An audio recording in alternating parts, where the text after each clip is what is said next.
Hello friends, എല്ലാ കൂട്ടുകാർക്കും നമ്മുടെ പുതിയൊരു വീഡിയോയിലേക്ക് സ്വാഗതം. ഇന്നത്തെ വീഡിയോ എന്ന് പറഞ്ഞാൽ ഈ ഒരു ഫോട്ടോയിൽ കാണുന്ന കുട്ടിയുണ്ടോ?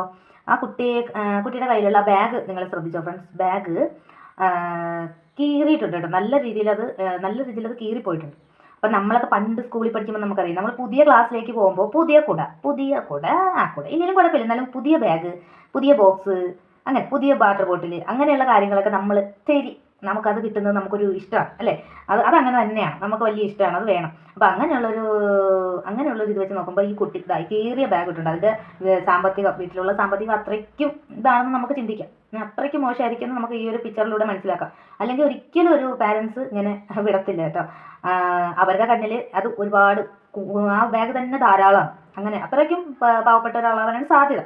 അപ്പോൾ അതെന്തെങ്കിലും ആവട്ടെ, എന്താണെങ്കിലും ഈ കുട്ടി പോകുമ്പോഴത്തേക്കും വേറെ ഇങ്ങനെ അയാളുടെ ചാനലിൻ്റെ കണ്ടൻറ്റാണ് കേട്ടോ ഇത്. ഇങ്ങനെ ആരെങ്കിലും ഹെൽപ്പ് ചെയ്യുക, അതിനുശേഷം ഹെൽപ്പ് ചെയ്യുക, അത് വീഡിയോ ആക്കുക, അത് ഇടുക, അത് അയാളുടെ ചാനലിൻ്റെ കണ്ടൻറ്റാണ് കേട്ടോ. അപ്പോൾ ഈ ആൾ എന്താ ചെയ്തതെന്ന് വെച്ചാൽ, ഈ കുട്ടി പോകുന്നുണ്ടല്ലോ, കുട്ടി പോകുമ്പോഴത്തേക്കും അത് വിളിച്ചിട്ട് ഇതുപോലെ അന്വേഷിച്ചിട്ട്, ആ കുട്ടിക്ക് ബാഗ് ഇങ്ങനെ ബാക്കിൽ പിടിച്ചാണ് നടക്കുന്നത്, മനസ്സിലായോ? വിട്ട് നടക്കാൻ ബുദ്ധിമുട്ട്, അത് വിട്ട് പോകും ചിലപ്പോൾ.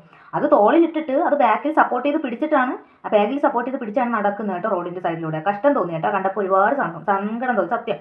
അപ്പോൾ ആൾക്കും അത് തന്നെ, ആൾ ഓടി ചെന്നു, ചോദിച്ചു, എന്തൊക്കെയോ ചോദിക്കുന്നുണ്ട്, അറിയുന്നുണ്ട്, മനസ്സിലാക്കുന്നുണ്ട്. നേരെ കടയിലേക്ക് പോവുക, കുട്ടിയെ കൊണ്ട് പോയിട്ട് ആ കുട്ടിക്ക് ഇഷ്ടപ്പെട്ട ബാഗ്, അതുപോലെ ഷൂ വാങ്ങിക്കൊടുത്തിട്ടുണ്ട് കേട്ടോ. ഷൂ അങ്ങനെയൊക്കെ വാങ്ങിക്കൊടുക്കുക, അതിന് ആ ബാഗ് മാറ്റിയിട്ട് എല്ലാ പുസ്തകങ്ങളും പുതിയ ബാഗിലാക്കി വീട്ടിലേക്ക് വിടുക.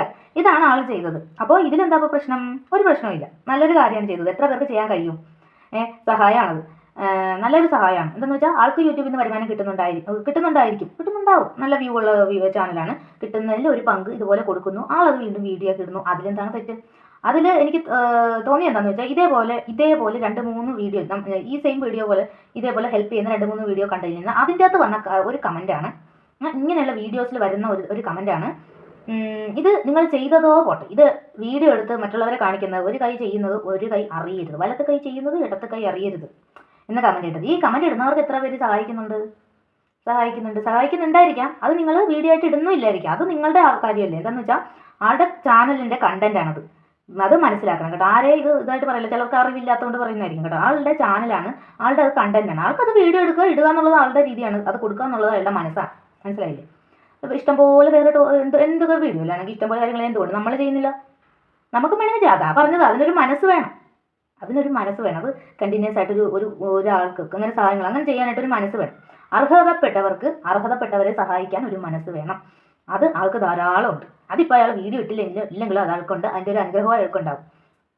ആ കുഞ്ഞിൻ്റെ മുഖത്ത്, ആ ബാഗ് വാങ്ങിക്കൊടുത്തപ്പോൾ ആ കുഞ്ഞിൻ്റെ മുഖത്തുണ്ടായ ആ ഒരു പുഞ്ചിരി, അതാണ് അയാളുടെ ജീവിതത്തിൽ കിട്ടാവുന്ന ഏറ്റവും വലിയ വിജയം എന്ന് പറഞ്ഞാൽ. പിന്നെ അതിപ്പോൾ ഒരു വീഡിയോ ആയിട്ട് അയാളത് കളക്ട് ചെയ്തു, അയാൾക്കത് ഹാപ്പിനെസ് ആണ്. എന്താണെന്ന് വെച്ചാൽ അത് പിന്നീട് ആ വീഡിയോ എടുത്തെടുത്ത് കാണുമ്പോൾ ആൾക്കത് നൽകുന്ന ഹാപ്പിനെസ് എത്രയെന്ന് നിങ്ങൾക്ക് പറഞ്ഞാൽ മനസ്സിലാവില്ല. ഈ നെഗറ്റീവ് പറയുന്നവർക്ക് അത് പറഞ്ഞാൽ മനസ്സിലാവില്ല കേട്ടോ.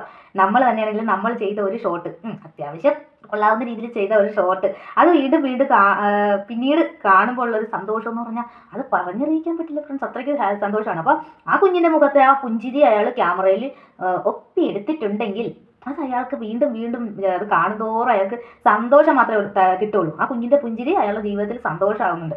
ആ സന്തോഷം ആ വീഡിയോ കണ്ട് പലരുടെയും കണ്ണ് നിറഞ്ഞിട്ടുണ്ട്. പലർക്കും അതൊരു മാതൃകയാകുന്നുണ്ട്, മനസ്സിലായില്ലേ? അത് കണ്ടിട്ട് എനിക്ക് ഇതുപോലെ ചെയ്യാം, ഒരു കുഞ്ഞിനെ എനിക്ക് ഇതുപോലെ ചെയ്യാമെന്നുള്ള ഒരു ഇൻസ്പിറേഷൻ ആ വീഡിയോസ് കൊടുക്കുന്നുണ്ട്. അതിന് വേണ്ടിയിട്ടാണ് നമ്മളൊരു ഇൻസ്പിറേഷൻ അത് കൊടുക്കണം. നമ്മളത് ചെയ്തു, മറ്റുള്ളവർക്ക് അത് മാതൃകയാവുകയാണ് ചെയ്യുന്നത്. നിങ്ങളും അത് ചെയ്യൂ എന്നുള്ളൊരു മാതൃക കൂടി ആളാകുന്നുണ്ട്. അതെന്തുകൊണ്ട് മനസ്സിലാകാത്തത്? വീഡിയോ എടുത്ത് റീച്ച് കിട്ടാൻ വേണ്ടി അയാൾ അത് വീഡിയോ എടുത്തിട്ടു, എന്തിനിങ്ങനത്തെ ഷോ കാണിക്കുന്നു? ഇങ്ങനെയുള്ള കമൻസുകളൊക്കെ വളരെ പുച്ഛം തോന്നുന്നു കേട്ടോ, സത്യം പറഞ്ഞാൽ. ഷോയാണോ അത്? അതൊരു ഷോയല്ല, ആളത് ചെയ്ത കാര്യമാണ്. അത് അയാളുടെ ചാനലിൻ്റെ കണ്ടൻറ്റാണ്, ഫുള്ള് കണ്ടൻറ്റ് അതാണ്. എത്രയോ പേർക്ക് എന്തൊക്കെയോ സാധനങ്ങൾ വാങ്ങിച്ചു കൊടുത്തിരിക്കുന്നു. കാലില്ലാത്ത ആളെ നല്ല ടിപ്പാക്കി ഇരുത്തിയിട്ട് ഒരു വണ്ടി സെറ്റ് ചെയ്ത് കൊടുക്കുന്നു. അതൊക്കെ എന്തുകൊണ്ട് കാണും? എത്ര പേര് ചെയ്യും? ആളുടെ മുഖത്തുണ്ടാകുന്ന ആ പുഞ്ചിരി ഈ വീഡിയോ എടുത്ത ആൾക്ക് വീണ്ടും കാണുമ്പോൾ അയാളുടെ ജീവിതത്തിന് അത് ഹാപ്പിനെസ് നൽകുന്നുണ്ടെങ്കിൽ അത് അയാളുടെ വിജയമാണ്. അയാൾക്ക് അങ്ങനെ ഒരു മനസ്സ് കിട്ടിയത് അയാളുടെ വിജയമാണ്. അതിൽ കുശുമ്പ് കുത്തിയിട്ട് കാര്യമില്ല ഫ്രണ്ട്സ്. ഒരു മിഠായി ഒന്നും വാങ്ങിച്ചു കൊടുക്കണ്ട കേട്ടോ. കുട്ടികൾക്കൊക്കെ മിഠായി വാങ്ങിച്ചു കൊടുത്തു കഴിഞ്ഞാൽ പണി പോകും. ആർക്കെങ്കിലും ഇതുപോലെയുള്ള സഹായങ്ങൾ വേണ്ടവർക്ക് കേട്ടോ, അർഹത ഇല്ലാത്തവരുടെ കൈകളിൽ എത്തരുത്, ഒരു വിലയും കിട്ടത്തില്ല.